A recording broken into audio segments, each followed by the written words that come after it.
A clear pecking order is starting to evolve for Arizona football, and this goes for all positions, but there's one name that continues to stick out.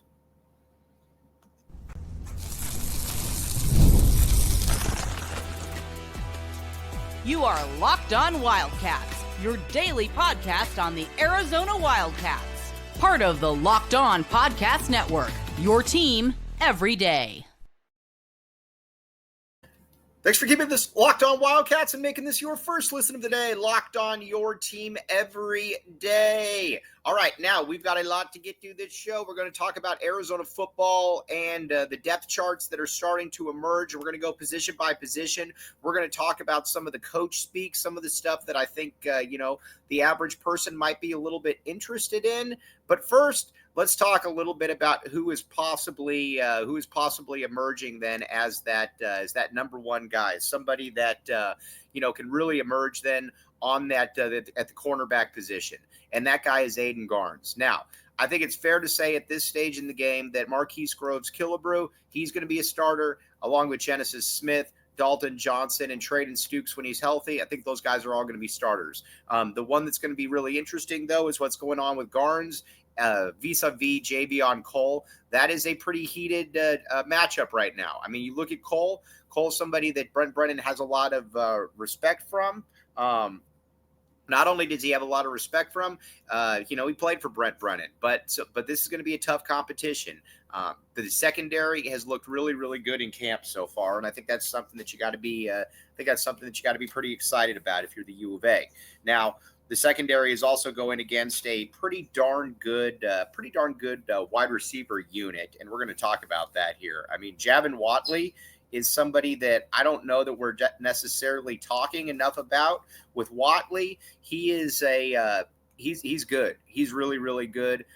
It was Arizona and North Carolina for his services, and he did a really, like I said, really good job of being able to, get open. He had a huge touchdown catch the other day where he was able to get by his man and then basically get to the I almost said to the rim, get to the end zone. He's good. Chris Hudson's good. Luke Wysong has been really, really good as well. And I think it's really hard to sit here and not just basically say that this is a player, this is a team that has a lot of talent at that wide receiver and defensive back position. Now, granted, I get it; those are the easiest people generally to be able to throw in there and say, okay, yeah, they're not the big uglies up front. And we're going to talk about those guys here, in just a second. But the first thing, though, like I said, is this should be, as far as remaking the wide receiver unit without T-Mac, they've done a pretty darn good job, and I think it pretty much shows all throughout camp. That is, like I said, that's something that I think it's fairly noticeable. Now, at that tight end position, Tyler Powell is a. I've always liked Tyler Powell. Not only have I always liked Tyler Powell, I've always thought that he's somebody that I just thought he needed a look. He's starting to get that look now, and people are seeing that he's a pretty darn talented football player. He's big, he's fast. I think he and Kean Burnett clearly are the best talents out there. So we'll see if that works. Sam Olsen's obviously going to play some because Brent Brennan likes Sam Olsen. But that tight end position, though, that's a good one. So you got that now. Going back, though, to Noah and Seth Daggy, and then we're going to get to the offensive line. With the offensive line, it's going to be, they got to give Noah time.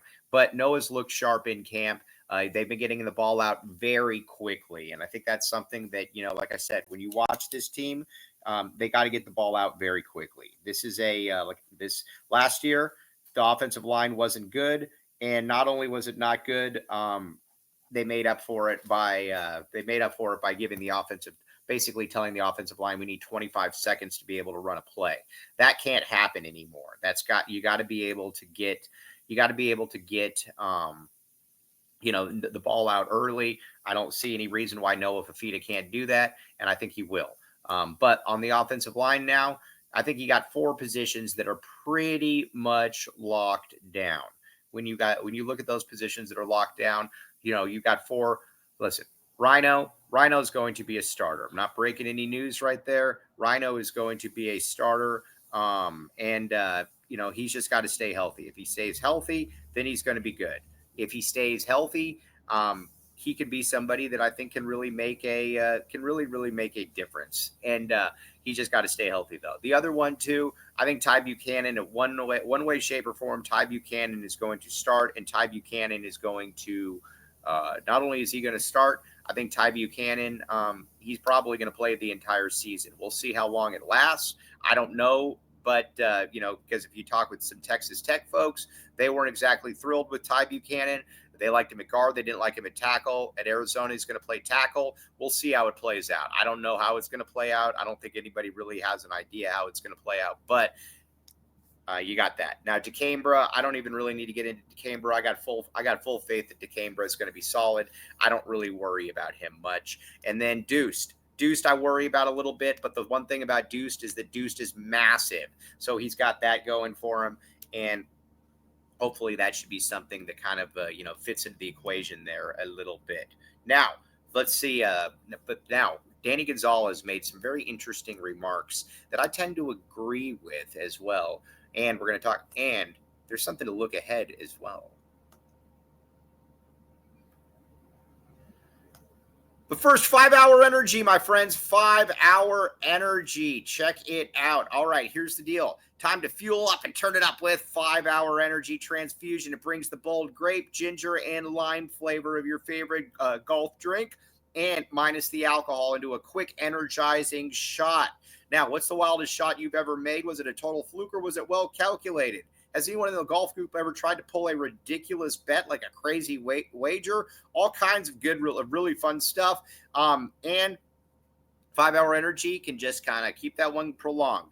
Golf is all about fun times. And again, if you go to 5hourenergy.com, this is the number 5hourenergy.com. You can use promo code LOCKEDONCollege to receive $20 off your order. This order is only valid golf season, everybody, until September 30th on one order. It cannot be used with other promotions. This code is not good on subscription orders. Whether you're meeting up with friends or trying to turn 18 into 36, get the energizing boost you need. Order transfusion 5-Hour Energy shots today. Check it out, 5-Hour Energy. Keep the game going.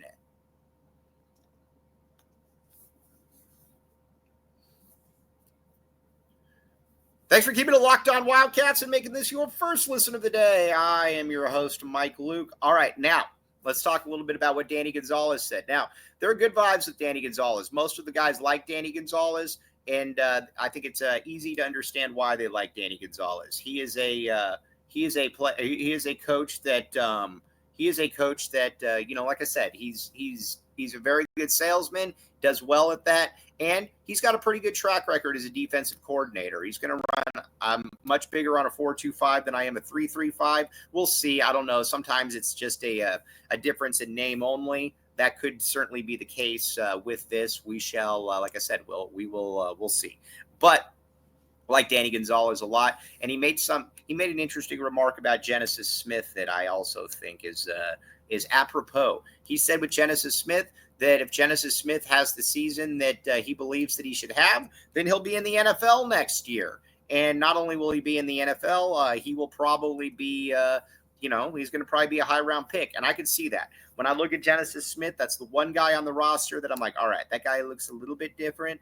That guy is, he's got ball skills. Not only does he have ball skills, he's big, he's fast. He can just do a lot of things. Yeah, there's a lot to like about Genesis Smith, and I do think that he is clearly the best NFL prospect on the roster. I think a lot of people thought that he was going to go off to Washington, but he said, nope, coming back. And all those guys did, from a Dalton Johnson to a Genesis Smith.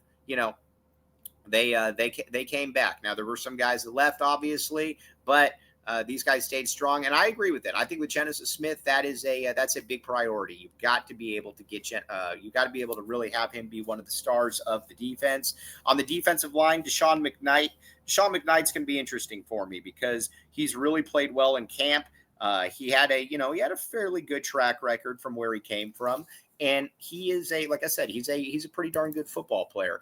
He's shown that in camp, but again, We've seen guys in camp that have really shown out, and you get there and you're like, all right, wah, wah, wah. All right, you don't really want that to occur, obviously. So, that be that as it may. But Deshawn McKnight, he's looked pretty good. They've talked about moving Trey Smith inside. I don't really see that one occurring. Maybe it does. I don't really see it though. I don't think that that's really a super legitimate possibility. Now, when it comes to some of the other players, there's been one running back that I think very much has the look of an NFL player.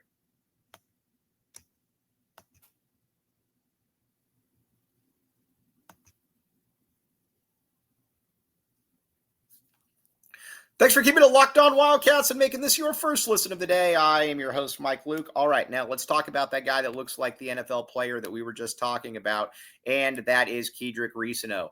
Kedrick Reescano is awesome. You watch Kedrick Reescano, you can see why he was a top 10 back in the country, and when he's played, he's been pretty good. This is going to be his unit now, and I think from everybody's perspective, certainly from an Arizona perspective, you got to be pretty excited about that because Reescano is big, he's fast, he's another one of these guys that just doesn't look.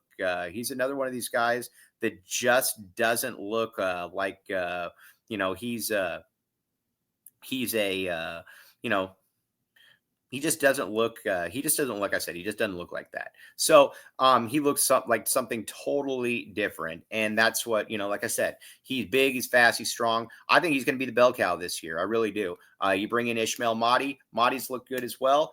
Quincy Craig has had Quincy Craig has had a good camp, and he's going to be somebody, but you got three good backs. I just think that with Reescano, he's the one that's got some of that next level potential to him that you're always kind of looking for. And I think Alonzo Carter has, intimated at that's kind of, that this is probably going to be Kedrick's job. I'm more than okay with that because, like I said, I really like what I've seen from the young man. I thought last year he should have played more. And so, but a lot of this is just going to come down to the offensive line. Michael Wooten is now inside. Now, I'm okay with Michael Wooten inside. I just cannot have Michael Wooten on the outside. Michael Wooten is like I said, he's a very good football player. If he doesn't have to play outside, because it sounds like, from the guard position, he's been a lot better. We shall see. But as a kid that, had an Oregon offer, obviously went to Oregon, but he's just not a tackle. And so moving him inside, maybe he's a little bit better at that. Arizona's going to have some interesting decisions to make at tackle because I think, Rhino, Ty Buchanan, you want them to stay healthy, obviously. But then I think Tristan Bounds is in there as well. Matthew Lotto, can Matthew Lotto make that next step? I think that's the question that so many people have. And I think it's a very legitimate question. I like Matthew Lotto. My guy Jacob Saliga said that he thought out of all those Apollo kids that Matthew Lotto was the one that possibly had the most potential. I don't know that I disagree with that. I watch him and I'm kind of like, all right, you could definitely see that. He is but that's kind of where you're at though. You're trying to find depth right now. And the depth on the O-line is something that's going to have to be huge. And, people talk about this and, they talk about it all the time. And, I think that it's very, that it's worth pointing out as well that, this whole season is going to depend on the O-line. I'm going to keep saying it, I just need the O-line to be healthy and just be okay. If the O-line is healthy and just okay, then Arizona, I think, is going to be in fairly decent shape, and Arizona might be able to make a bowl game. So, like I said, we'll find out. Now, this week, it's going to be interesting, though, because you're going to start going pads, you're going to start going with hitting, you're going to start going with a lot of different things. And I think that's what's, like I said, we're going to start finding out more how exactly do these guys play out. Is the D-line, can it be solid? Can the O-line, can that be solid? I mean, that's the thing that, I think that everybody wants to know. The biggest question, I think, is the offensive line on this team. And I think on week 2, starting tomorrow, we're going to be able to talk about that a lot more and just everything that does entail. Might get into a little bit of Arizona basketball as well. But like I said, camp is here. Good times, fun spirits. We're going to have a blast with this. But as always, very much appreciate you all making Locked On Wildcats your first listen of the day. I'm your host, Mike Luke. Bear down, back the A, and we will be back with you tomorrow. And as always, Appreciate you all making Locked On Wildcats your first listen of the day.